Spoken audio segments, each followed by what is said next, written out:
간통죄는 헌법상의 기본권인 성적 자기결정권을 침해한다. 그 위헌 결정을 받고 간통죄가 역사 속으로 사라진 것도 이제 3년이 됐습니다. 그동안 어떤 변화가 있었을까요? 숭실사이버대 이호선 교수와 얘기 나눠보겠습니다. 안녕하세요. 안녕하세요. 예.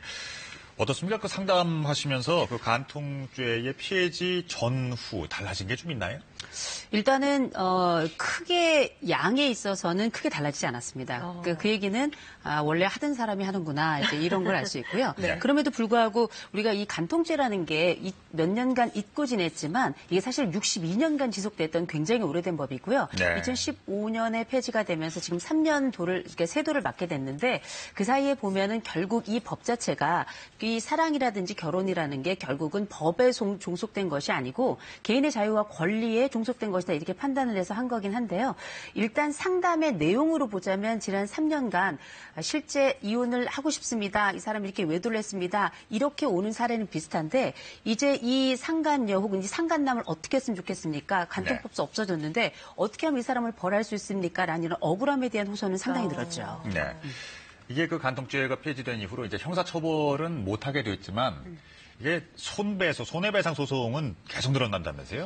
그렇죠. 이게 지금 우리가 그 법에 보니까 이게 기본적으로는 손해배상과 관련된 3분설이 있는데요. 결국은 손해배상은 세 가지로 청구가 가능하다. 하나는 적극적 위해가, 두 번째는 또 그 소극적 위해가 있을 때, 또 하나가 정신적 위해가 있을 때 이 세 가지인데 그중에 지금 말씀하신 그 부분이 바로 우리가 손해배상 중에서도 왜 위자료라고 하는 부분이 있잖아요. 네. 위자료라고 하는 부분이 실제 정신적 배상에 대한 해당에 대한 것이고 그전에 우리가 왜 남편 혹은 아내 이렇게 실제 내 배우자를 대상으로 간통이 발생했을 때 그 사람에 대해서 이렇게 손해배상을 청구했는데 이제는 결국 이 간통이라고 하는 건 이 간통을 한 배우자뿐만 아니라 그 상관 관련된 사람도 그러하다고 보기 때문에 모두에게 피해를 입었다 생각해서 양쪽에서 다 받을 수가 있어요. 네. 이 증거가 많이 늘어나게 된 거고 그렇다 보니 한 대형 커뮤니티에서는 아예 변호사 한 명을 선임을 해가지고 이 사람이 전체적으로 법률 상담을 할 수 있도록 돕기도 하고요. 아예 위치 추적기는 이 제품이 싸고 좋습니다. 이런 여러 가지 이혼에 관련된 여러 제품들 소개를 하기도 하는 걸 보면 실제 우리가 가지고 있는 이혼에 대한 상처는 여전히 크고 외도에 대한 불안은 그 전보다 오히려 더 커진 게 아닌가 싶습니다. 네. 근데 간통죄가 폐지되면 이혼이 급증할 거다 이런 우려가 있었는데 실제로는 줄었다 그래요? 왜 그래요? 의외로 좀 놀랄 네. 일이죠. 네. 연간 그 이혼이 발생했을 때 평균치가 보통 소송이 한 4만 건 정도가 됐었는데요. 네. 2016년에 나온 결국 이혼 소송의 결과를 보니까 한 3만 7천 건 정도 되더라는 거예요. 오히려 네. 줄었죠. 네. 이렇게 해서 도대체 왜 이렇게 주는가 몇몇 가지가 이유가 있을 수 있는데요. 첫 번째로는 일단은 아시다시피 우리나라에는 유책, 곧 책임이 있다고 판단되는 그 배우자는 소송을 할 수가 없고요. 네. 두 번째로는 실제 그 간통죄 고소를 할 때에는 그 전에 이혼 소송을 전제로 해서 간통죄에 대한 고소가 가능했었어요. 네. 근데 이제 간통죄가 지금 없어져 버렸기 때문에 관련된 이혼 자체도 좀 줄었다고 볼 수 있는 거고요. 또 한 가지는 이렇게 간통법도 없어지는 마당에 이혼을 하게 되면 보통 피해자들이 하는 얘기가 뭐냐면 누구 좋으라고 이혼하냐. 그래서 이혼율이 오히려 좀 줄어들게 된 게 아닌가 이렇게 판단이 있겠네요. 되죠. 네. 간통죄가 폐지된 이후 많은 것이 변화가 됐는데요. 어떻게 변했는지 보시겠습니다. 70년대 최고의 음악 스타 정윤희.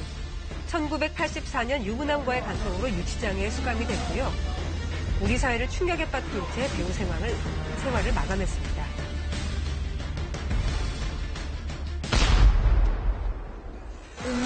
This award that I receive here and this happiness that I feel. 저희 두 사람 사랑하는 사이고요. 진심을 다해서 만나고 사랑하고 있습니다. 홍상수 감독과 배우 김민희 씨는 공식 석상에서 금지된 사랑을 당당히 고백했습니다. 또 간통죄 폐지 이후에 민간 조사업체에 불륜 배우자 행적을 알아봐달라는 요청이 늘었고요. 불륜 관계에 대한 증거자료 수집이나 사실 확인을 위해서 의뢰가 많이 있습니다. 지금 한 2, 3배는 늘었다고 봐야 되겠죠. 변호사 사무실에는 외도 당사자들이 이혼 상담을 요청하는 문의가 증가했습니다. 혼인 파탄에 책임이 있는 분들도 본인들이 이혼 청구를 할 수 있는 거 아니냐 이렇게 문의를 하시는 경우가 많거든요. 앞서 홍상수 감독과 김민희 씨 네네. 당당한 고백이 간통죄 폐지하고도 관련이 있다고 볼 수 있을까요? 있겠죠. 일단은 이분들은 간통죄 폐지가 안 돼서도 하셨을 분들 같고요.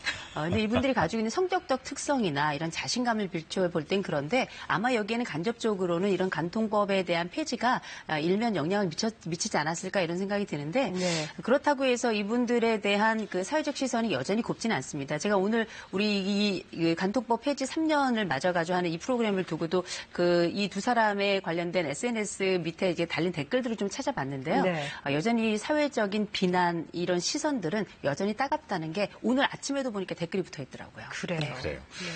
이제 간통죄가 폐지된 이후로 그러니까 외도 행위 자체에 대한 어떤 책임성이라든지 아니면 뭐 죄책감 같은 것들이 많이 줄어들었다. 혹은 그래도 되는 것으로 생각을 한다는 그러니까 어떤 이제 착각하는 분들이 많이 늘어난 것도 같아요. 근데 그러니까 다시 환원하자면 이 행위 자체가 외도 행위 자체가 불법 행위인 건 여전한 거죠. 그러면 예. 그러니까 간통법이 폐지가 되고 나서 그러면 간통이 그럼 합법이냐 이렇게 생각하신 분들이 계실 것 같은데 여전히 이거는 불법 행위인 게 왜냐하면 우리가 이혼 소송을 할 때 이게 사실은 이혼 소송을 할 때 가장 많은 그 이혼 소송의 원인이 되고 있거든요. 네. 요 외도라는 원인을 가지고 이혼 소송으로 들어가는 거기 때문에 이건 당연히 뭐 그 불법적인 요소라고 봐야 될 것 같고요. 간통법은 없어지긴 했지만 기본적으로 간통을 저지른 사람들이 치러야 될 심리적 비용과 사회적 비용은 여전히 남아있는 건 분명합니다. 예. 네.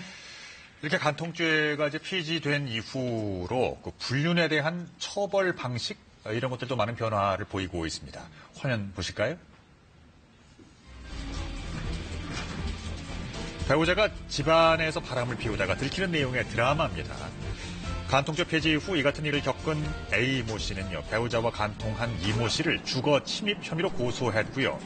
이후에 법원은 이 씨에게 벌금 500만 원을 선고했습니다.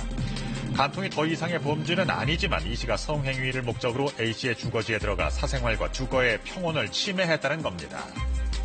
또 지난해 8월에는 남편의 불륜으로 이혼했다면 원인 제공을 한 남편의 내연녀도 위자료를 지급해야 한다는 판결이 나왔습니다.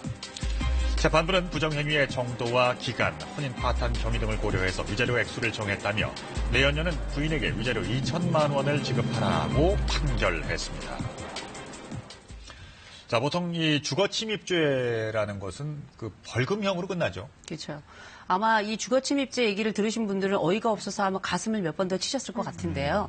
이를테면 왜 주거침입죄냐? 적어도 우리가 최근에 왜 경찰 3명이 함께 연관된 그 간통 사건이 있었습니다. 외도 사건이 있었는데 경찰 부부가 있었는데 또 다른 경찰과 이 경찰 아내가 이제 외도를 했던 사건인데 이때에도 다른 죄를 지을 수가 없으니까 주거침입죄를 한 거예요. 왜 주거침입죄를 거기다가 대여를 했느냐? 이유는 간단합니다. 결국 부부가 사용하는 이 공동의 공간에 부부가 합의되지 않은 사람이 들어오는 거는 다 주거침입죄다. 이렇게 합의가 된 겁니다. 그래서 이것에 관련돼서 나왔는데 보통은 벌금형이기 때문에 이번 같은 말씀하신 드라마에서도 500만 원이잖아요. 네. 실제 그 조금 전에 말씀드렸던 사례에도 500만 원이 나왔거든요. 이렇다면 실제 피해를 입었던 그 당사자 입장에서는 정말 가슴 칠 일이라고 볼 수 있을 텐데 일단은 법적으로 그러하고요. 근데 이제 이런 얘기들이 나오니까 이거 위자료 좀 높여야 되는 거 아니냐. 이런 부분에 있어서 이 사회적으로 발생한 여러 피해들을 어떻게 마감할 수 있겠느냐. 이런 이야기들이 끊임없이 계속 나오고 있죠. 네. 현재 그 미국에서는 외도가 이혼 사유일 때 거액의 위자료를 지급하라는 그런 판결이 아주 일반적이라고 합니다. 그 사례를 보시겠습니다. 2010년 미국의 골프 선수 타이거 우즈는 자신의 외도로 이혼을 하면서 자기 재산의 75%, 우리 돈 9,200억 원의 위자료를 지급하라는 판결을 받았습니다. I hurt my wife, my kids, my mother, my wife's family, my friends, my foundation. 자신의 외도로 이혼한 영화배우 멜 깁슨도 전 재산의 절반인 4,600억 원을 위자료로 내놨습니다.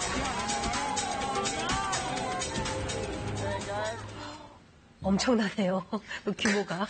절반만 받아도 엄청나네요. 그런데 네. 같이 헤어지지 않고 같이 살면 얼마나 좋았겠어요. 근데 사람살이가 또 그렇지 않다 보니 그런 것 같은데 저거는 이제 외신의 더군다나 유명한 스타 이야기고요. 우리나라 같은 경우에는 실제 외도가 발생했을 때 한 위자료는 1,000만 원에서 3,000만 원 선이고요. 네. 거기에 뭐 성관계가 있었다? 그럼 이제 4천에서 5천만 원 정도까지 위자료가 나오는 경우도 있는데 그나마도 외도 행위를 안 사실로부터 3년 이내에 청구를 해야 되는 거예요. 그러면 우리나라와 달리 외국 같은 경우는 왜 이렇게 위자료가 크고 세게 나오는가? 그러니까 우리나라에 보면 우리나라 시인이 정현종이라는 시인이 이런 얘기 있잖아요. 사람이 내게로 온다는 건 그게 과거와 현재와 미래가 다 같이 오는 것이다. 이런 얘기를 했는데 결국 외도라고 하는 건 우리가 알고 있는 결혼은 둘이 하지만 이혼은 가족이 하는 거잖아요.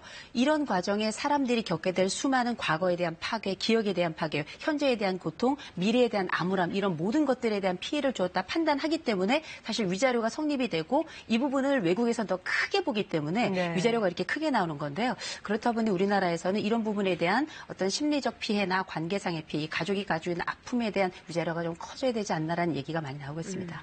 이렇게 간통죄가 폐지된 상황에서 그 배우자의 불륜에 대해서 어떻게 대처를 하는 게 좋을까요? 조언을 좀 해주세요. 일단은 위치 추적기부터 찾는 분들이 계신데요. 제가 볼 때는 먼저 내가 가지고 있는 안정감을 찾는 게 먼저 중요하기 때문에 네. 먼저 상담 꼭 받으시고 또 법적 절차가 필요하시다면 충분히 법적 절차 알아보고 하셔야지 네. 법은 감정보다 훨씬 더 차갑고 냉정하다는 걸 아셔야 될 것 같습니다. 네. 여기까지 말씀 나누겠습니다. 지금까지 숭실사이버대 이호선 교수였습니다. 고맙습니다. 고맙습니다.